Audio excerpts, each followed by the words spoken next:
If you're one of those riders who feel they struggle more cornering in one direction compared to the other, you may be pleased to know that you're still perfectly normal.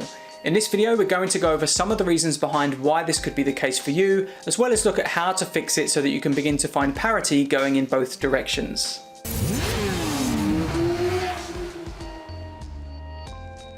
Like I just said, being stronger going in one direction compared to the other is incredibly common, and in my time doing track days and helping others in their efforts, I've had a lot of riders comment on this fact. It's nothing to be ashamed of or worried about. You'll probably find to some degree almost every rider suffers from it.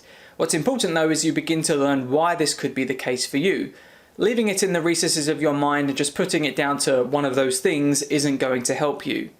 So let's go through some of the common causes of this trait so that we can get your mind open to thinking more about why it might be the case for you so that you can begin putting an actual plan in place to fixing it. The first cause is due to a previous crash or incident.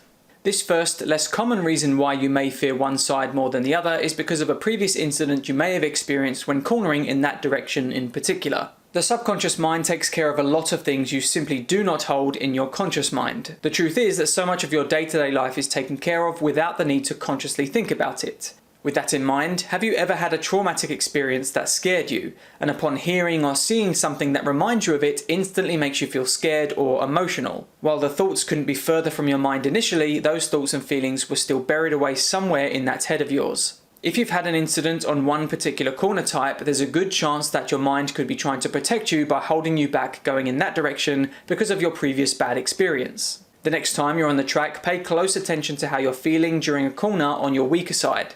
Try to take note of whether it's something outside of physical technique that's holding you back. Which leads us nicely onto the next cause, a difference in technique. More commonly, the issue of one side being worse than the other comes from poor technique on that side. If this is the case for you, then you likely won't be aware that you're even doing things differently. Now, this is something that I struggled with myself early on in my track life. For me personally, I was weak at going around left-hand corners. At the time, I simply couldn't put my finger on why I wasn't as confident going left.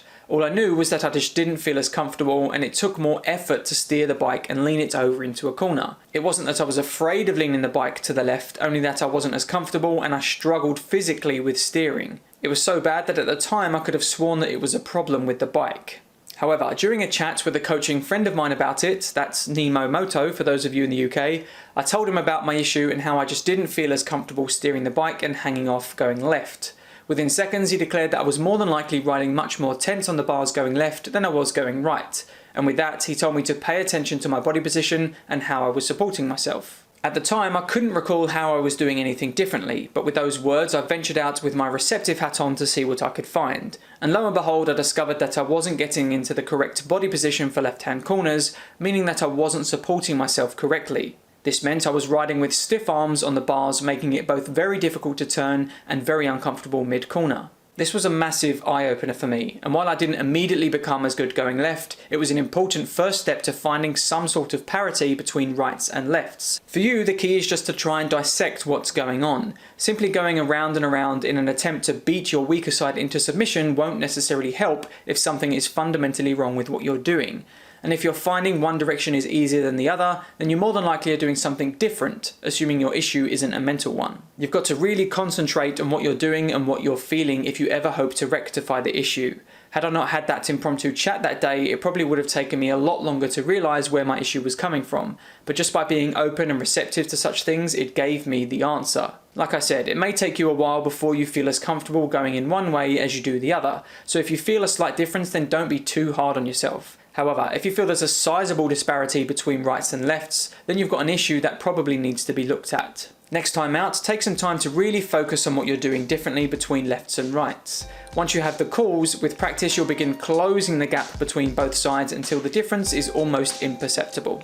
Do you have a weaker side and maybe some advice about how you tackled it? Tell us about it in the comments down below. And as always, if you like the video, then be sure to like and share the video to support the channel and subscribe for more performance riding advice and guides to come. Take care.